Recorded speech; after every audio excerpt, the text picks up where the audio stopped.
We're trying to solve a problem. Don't tell us what we're going to feel. I'm not telling you. Because you're in no position to dictate that. Remember that. Oval office बना मछली बाजार, media के सामने भिड़ गए Trump और यूक्रेनी सदर ज़ेलेंस्की। ऐसी हुई तो मैमे के एहसास ही ना हुआ कि ये सुदूर हैं। अमेरिकी सदर डोनाल्ड ट्रंप, नायब सदर जेडी वैंस की यूक्रेनी सदर व्लादिमीर ज़ेलेंस्की से जुमे के रोज होने वाली मुलाकात खटाई में पड़ गई। 45 मिनट की मीटिंग में सब कुछ सेट था। आखिरी 10 मिनट में जब ज़ेलेंस्की ने रूस की मुखालफत की तो अमेरिकी सदर बर्दाश्त न कर सके और ऐसे किया लफ्जी वार के यूक्रेनी सदर बिफर गए। दिए ऐसे जवाब कि अमेरिकी सदर और नायब सदर सटपटा गए। ट्रंप और ज़ेलेंस्की के दरमियान ये बहस क्यों हुई है, इसके पीछे का राज क्या है? ऐसा हो कैसे सकता है कि एक छोटे से मुल्क का प्रेसिडेंट व्हाइट हाउस में जाकर, यानी कि अमेरिका के अंदर जाकर, अमेरिका ही के सदर को खड़ी खड़ी सुना दे? ऐसा कैसे हो सकता है? तो ये बेसिकली है क्या और ये किस चीज की वजह तैयार की गई है वो मैं आगे चलकर आपको बताता हूं। लेकिन उससे पहले मैं आपको बताना चाहता हूं कि आपको ये चीज याद रखनी है कि इस न्यूज को जानबूझकर उछाला जा रहा है और कोशिश की जा रही है कि हर एक खास आम तक ये न्यूज पहुंच जाए, हर एक इंसान को इस जमीन पर पता चल जाए कि ज़ेलेंस्की और ट्रंप की लड़ाई हुई है। और ये इसलिए चाहते हैं कि सब तक ये बात पहुंचे क्योंकि ये हमारी माइंड प्रोग्रामिंग ये करना चाहते हैं कि गरीब हमेशा गलत होता है, अमीर हमेशा राइट होता है। आपको याद रखना है कि न्यू वर्ल्ड ऑर्डर के अंदर स्टेक होल्डर कैपिटलिज्म लगाया जाएगा और स्टेक होल्डर कैपिटलिज्म के अंदर अमीर लोग जो कि दुनिया के बड़े बड़े बिजनेसेस हैं वो ही हमें खाने पीने के लिए देंगे क्योंकि नौकरियां नहीं होंगी। सारी की सारी नौकरियां आर्टिफिशियल इंटेलिजेंस वाले रोबोट्स को दे दी जाएंगी, जिसकी वजह से आप देख रहे होंगे कि जहां कहीं पर भी इस पर तबसरा किया जा रहा है, यही बात की जा रही है कि ज़ेलेंस्की का दिमाग खराब हो गया था। जो इतने बड़े मुल्क के सुपर पावर जो है इस वक्त दुनिया की, उसके साथ इसने बदतमीजी से बात की। इसको बदतमीजी कंसीडर किया जा रहा है। क्यों कंसीडर किया जा रहा है? क्योंकि ज़ेलेंस्की एक छोटे मुल्क का प्रेसिडेंट है और अमेरिका एक सुपर पावर है, अमीर है मुल्क। इसलिए ज़ेलेंस्की का कोई राइट नहीं बनता था कि वो ट्रंप के साथ ऐसे बात करे, जबकि ट्रंप लगातार इनको ब्लैकमेल करता जा रहा है। उसकी खैर है।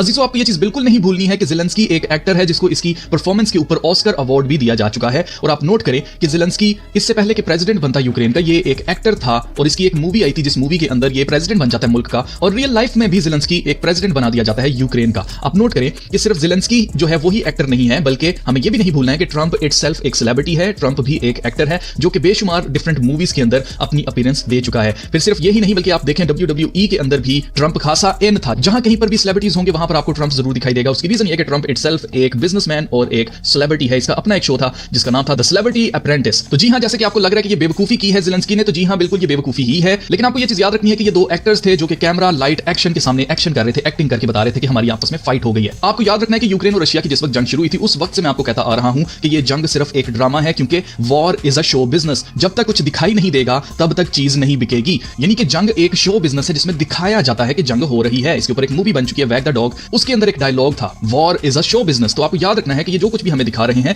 ये शो बिजनेस है। हमें जानबूझकर दिखाया जा रहा है कि देखिए जी इनकी आपस में खटपट होगी, अब यूक्रेन के साथ बहुत बुरा होने वाला है और यूक्रेन हो सकता है कि वापस रशिया उसके ऊपर कब्जा कर ले। और ये चीज पहले ही ट्रंप कह चुका है, यूक्रेन में भी रशियन समडे। अब आप नोट करें कि अमेरिका जो कि सपोर्टर है यूक्रेन का, वो ये बातें कह रहा है कि हम रशिया को यूक्रेन दे देंगे। तो फिर आप क्या एक्सपेक्ट करते हैं कि यूक्रेन का प्रेसिडेंट वहां पर जाकर क्या कहेगा कि जी हाँ जी हमें वापस कर दो रशिया के साथ, हम अलग नहीं रहना चाहते? तो ऐसा तो नहीं होने वाला। तो बेसिकली ये सारा स्क्रिप्ट है जिसके ऊपर काम किया जा रहा है और इसका मकसद है दुनिया के अंदर 10 बादशाहतें कायम करना, जिसमें से एक बादशाहत रशिया की है जिसका हिस्सा यूक्रेन होने वाला है। मैं आपको पहले भी बता चुका हूं, आप इस मैप में देख सकते हैं कि यूक्रेन रशिया ही का हिस्सा दिखाया जा रहा है। अब आप नोट करें कि ट्रंप कैसे यूक्रेन को ब्लैकमेल कर रहा था। ट्रंप कह रहा था कि हम आपको वेपन्स दे रहे हैं लड़ने के लिए, तो इसके बदले में आपके पास जो मिनरल्स हैं वो आप हमें एक्सट्रैक्ट करने दें और हम वो दुनिया के अंदर बेचकर अमीर होंगे। तो यूक्रेन के सदर ने यह कहा था कि मैं ये बिल्कुल भी डील नहीं कर सकता। उसकी रीजन ये है कि मैं अपनी आने वाली नस्लों को मकरूज नहीं देखना चाहता, हमेशा कर्जे में नहीं देखना चाहता। तो आप नोट करें कि बातें दोनों की तरफ से बिल्कुल सही की गई थी, लेकिन ये सब कुछ प्लान है किस चीज का और आगे क्या होना है। बेसिकली ये सब कुछ 10 बादशाहतों के लिए है जो कि द क्लब ऑफ रोम का मैप है 1942 का, वो मैं आपको दिखा रहा हूं। और जहां तक बात रहेगी रशिया की, तो Russia itself world Economic forum का यंग ग्लोबल लीडर है। But there are two countries in the world now in which the young one,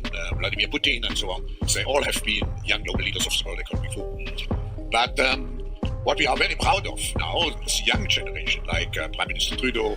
अब प्राइम मिनिस्टर ट्रूडो का भी नाम ले लिया वर्ल्ड इकोनॉमिक फोरम के बानी सीईओ क्लॉस शवाब ने। मैं आपको बताना चाहता हूं कि ट्रूडो का नाम मैंने यहां पर आपको मेंशन क्यों किया है, मैंने क्यों आपको यहां पर दिखाया कि व्लादिमीर पुतिन जो है वो भी यंग ग्लोबल लीडर है वर्ल्ड इकोनॉमिक फोरम का। आपको याद रखना है कि ये दुनिया के जितने भी बड़े बड़े लीडर्स हैं दे आर जस्ट एक्टर्स। जितने भी ये पॉलिटिशियंस हैं they are building new world order. और ये मिलकर किसको सर्व कर रहे हैं? हमें ये बताया जाता है डेमोक्रेसी है, अवाम की हुकूमत है, तो अवाम की तो सुनी भी नहीं जाती। हमेशा उन एजेंडास के ऊपर काम किया जाता है जो कि वर्ल्ड इकोनॉमिक फोरम की तरफ से आ रहे होते हैं। वर्ल्ड इकोनॉमिक फोरम एक ऐसी लॉबी है जिसको किसी ने इलेक्ट नहीं किया है, लेकिन उसके बावजूद ये इतने पावरफुल लोग हैं कि ये हुकूमतों को डिक्टेट करते हैं कि आगे कौन से एजेंडास के ऊपर काम करना है। जिसका सीधा सीधा मतलब ये है कि अगर ट्रंप आए, हिलरी आए, कमाला हारिस आए, चाहे बाइडेन आए, चाहे दुनिया में कोई भी लेफ्ट पार्टी वाला आ जाए, राइट पार्टी वाला आ जाए, एट द एंड होता वही है जो कि वर्ल्ड इकोनॉमिक फोरम के एजेंडास होते हैं। जिसका सीधा सीधा मतलब ये है कि ये दुनिया के जितने भी लीडर्स हैं they are not working for us, they are working for World Economic Forum. और इस चीज की इनको पे मिलती है, ये एक्टिंग करने की इनको पे मिलती है। अब मैं बिल्कुल भी सरप्राइज नहीं हूंगा अगर ये न्यूज आती है कि ज़ेलेंस्की ने रिजाइन कर दिया। क्यों? क्योंकि ये एक ही स्क्रिप्ट के ऊपर पूरी दुनिया में काम कर रहे हैं। जैसे कि आप नोट कर सकते हैं कि जस्टिन ट्रूडो ने अभी रिसेंटली रिजाइन किया था। क्यों? क्योंकि ट्रंप बात कर रहा है टेक ओवर करने की, कनाडा को अमेरिका का हिस्सा बनाने की। तो जिसकी वजह से ट्रूडो जो है उसने रिजाइन कर दिया हुआ है। तो सेम यहां पर बात की जा रही है, Ukraine Zelensky ready for the minerals deal after burst up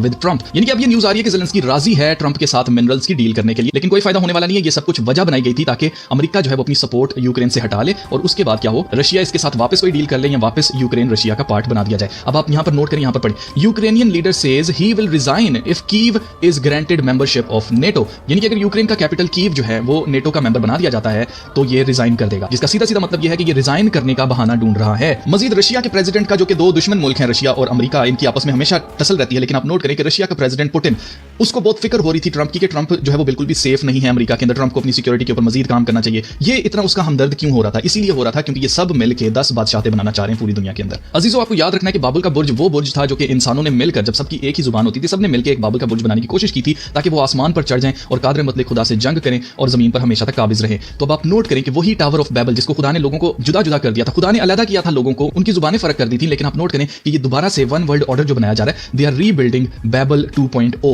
यानी कि दोबारा से टावर ऑफ बैबल बना रहे हैं, इसलिए ताकि ये फिर से खुदा के साथ जंग करें और जमीन पर हमेशा तक राज करें। ये वजह है जिसकी वजह से पूरी दुनिया में पहली दफा ऐसा होने वाला है कि पूरी दुनिया एक हो जाएगी, पूरी दुनिया के अंदर सिर्फ 10 बादशाहतें होंगी और पूरी दुनिया के अंदर एक ही निजाम लगाया जाएगा जो कि सीधा सीधा खुदा के कलाम की प्रोफेसी को पूरा करेगा। और ये हमें बता रहा है कि कैसे हम दुनिया के आखिर के बहुत ज्यादा करीब आ चुके हैं। इसलिए हमारे पास मौका है कि जिस किसी ने अभी तक यीशु मसीह को नहीं जाना है वो यीशु मसीह को जान ले, क्योंकि वही राह, हक और जिंदगी है।